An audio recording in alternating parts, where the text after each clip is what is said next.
wag gawin yung ginawa sa akin. Ayun lang po. Ayaw na po pagkwento. Ayun. Kasi sobrang sakit pa rin po sa akin.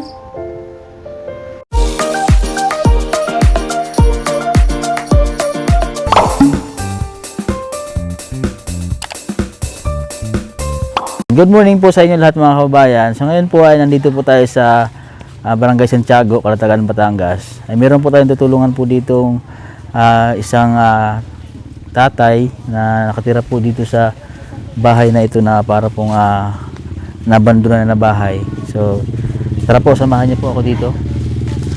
At kung ano po yung nangyari kay tatay. Dahil po ito po ay nakita po namin nung pagpunta po namin dito. Tay, magandang umaga po. Pwede mo papasok? Yan, papasok po. Tangin lang natin yung mga dala natin. Pwede pong maabala po kayo?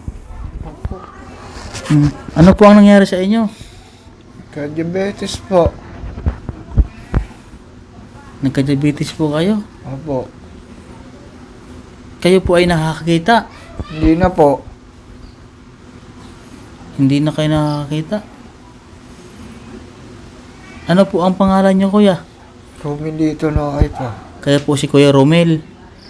Ang apelyido na po, No ay po. Noay. Kailan na po kayo nagkasakit ng diabetes, Kuya Romel? Tagal na po. May 2 taon na po yata. 2 taon. Opo. Kailan po kayo nabulag? Matagal na din po. Hindi ko po alam eh. Basta nawala na lang po ako na nakita. Yung epekto po sa inyo ng diabetes ay yung pong pagkabulag sa inyong mata. Opo. Kayo lang po ang nakatira sa bahay na ito. Opo. Iniwan na po ako ng asawa ko eh. Bakit po? Pero may 2 po akong anak.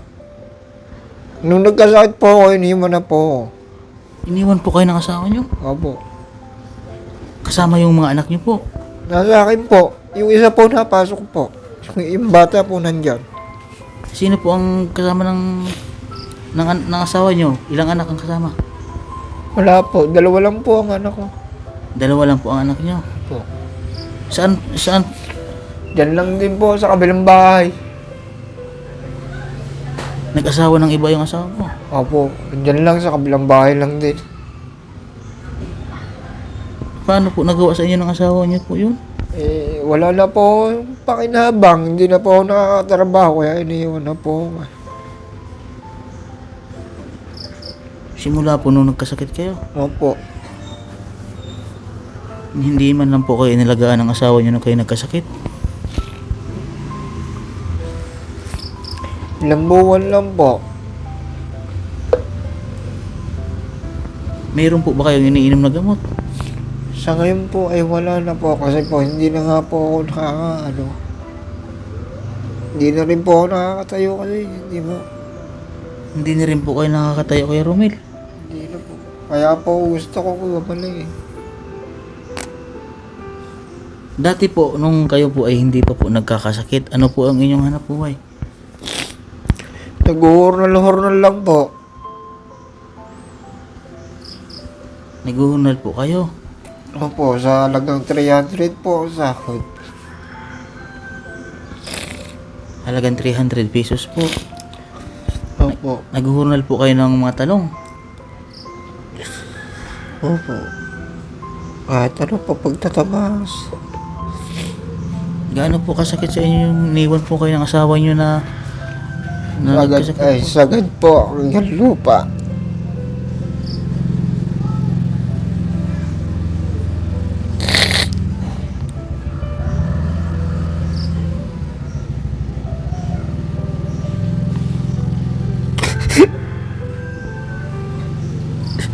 Pero nandyan lang di po siya. Kapit-bahay lang po. Pasensya na po kayo. Okay po. Sa malapit lang din po ang asawa nyo sa inyo. Opo. Diyan lang po. Sa likod bahay lang din. Ibig sabihin po nakikita po kayo ng asawa niyo ngayon na ganyan po ang inyong kalagayan. Opo. Masasaya pa nga po sila eh. Masaya pa po ang inyong asawa. Opo.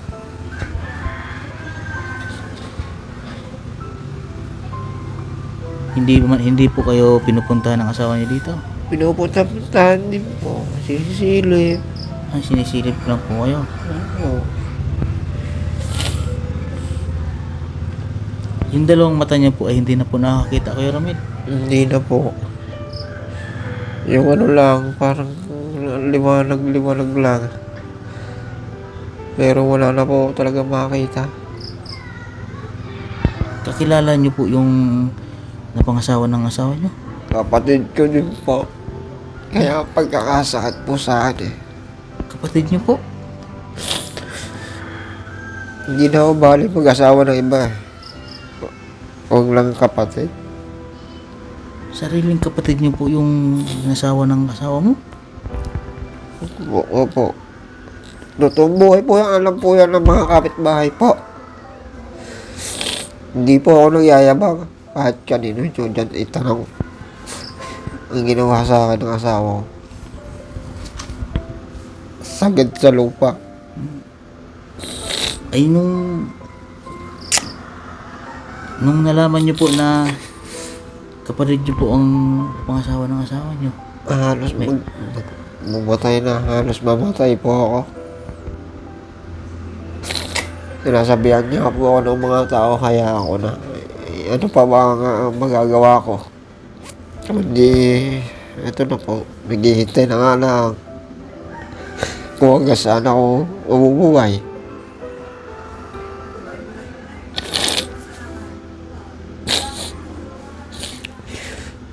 Minsan din po, ayan. Hindi na po ako minsan nakakatulog. may galit po ba kayo sa iyong kapatid? Siyempre po, hindi po yung mawawala. Kaya lang wala na ako talaga magagawa.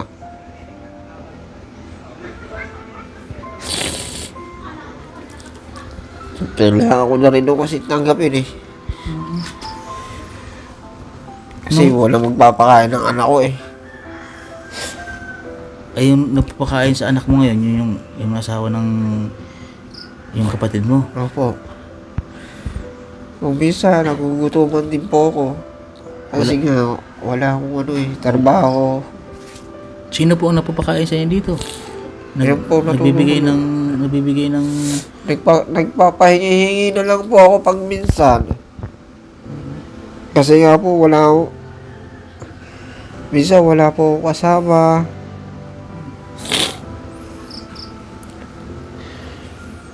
Kulang po yung pagkain ko minsan.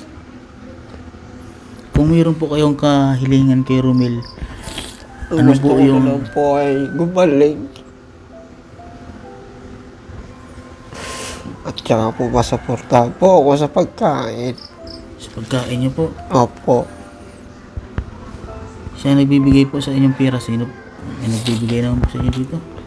Yung ano po, nakukupan niya, binigyan po ako nung nakaraan. Magkano po binigay sa inyo? 150 po. 150. Opo. Inuutosan ko na lang po bumili ng biskwit ang aking anak. So, kasi si Kuya Romel ay medyo payat po siya. Wala po kayong ibang sakit Kuya Romel kundi diabetes lang po. Opo, yun lang po. Kasi payat po kayo. O baka doon na po yun sa hindi katulad nga yung sinabi ni Kuya Romel, siya po ay hindi nakakakain pag minsan. Minsan po, lugaw lang po. Lugaw lang po. Opo, totoo po yan. Grabe yung kwento ng buhay ni Kuya Romel. Nakakatats yung kwento ng buhay niya. Minsan po, nakakakain pa po ng panis. Nakakain po kayo ng panis dito? Minsan po, Sino po ang nagbibigay sa inyo ng panis ng kanin? kasi po, yung kuya ko po, binibigyan po kayo. Opo. Kasi nagagalit na din po sa akin pag minsan.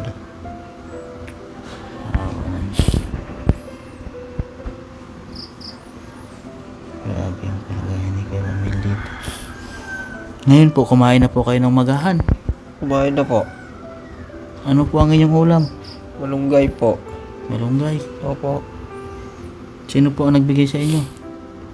Kabibigyan lang po yung dating asawa ko po. Nabutan po ako kanina. Dinalahan po kayo. Opo. Pag alis ng asawa niya. Kasi minsan po nagagalit. Parang nagsiselos pa rin po. Nagsisilos pa sa inyo yung kapatid mo. Ano po yung kapatid nyo o kuya mo? Kuya ko po. Kuya nyo po.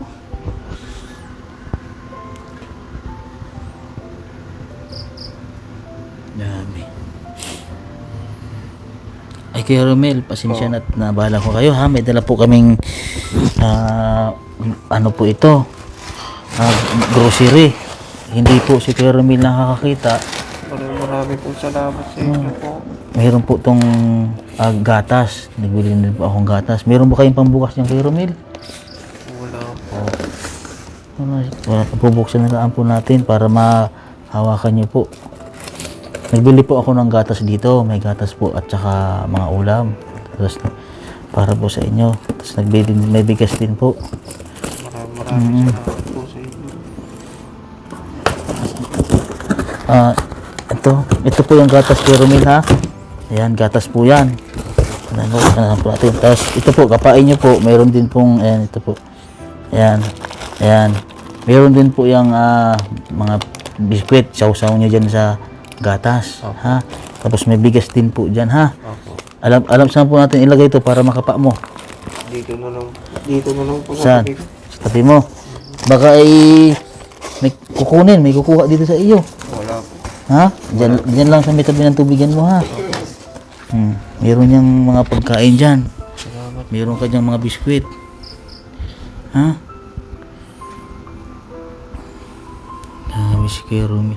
Dati Kuya Romel, mataba ka? Malaki ang katawan mo dati? Opo. Tumaba po. 2 taon na kayo nakaganyan. Ano po? Tagal na din po. So, yun po at pasensya na Kuya Romel ha at kung may mensahe man kayo, ano yung mensahe nyo sa inyong asawa? Kung may gusto kayong sabihin sa asawa nyo, ano po yung gusto nyo sabihin sa asawa nyo? Sana magsama sila nung matagal.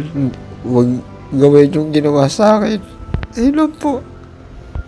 Ayaw na po pagkwento. Ayun. Kasi sobrang sakit pa rin po sa akin.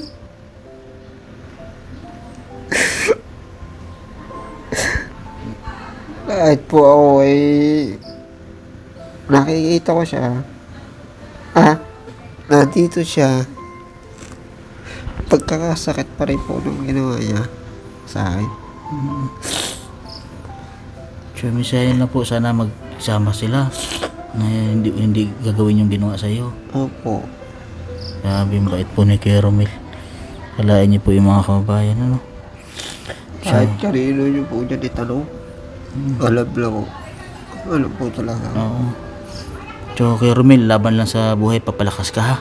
At ako sa'yo, babalik ako sa'yo dito. Ano ang pangangailangan mo, Kuya Romel? Pagkain. Pagkain po. Baka sakali kung may magbigay ng tulong sa atin, dadalhin kita sa ospital.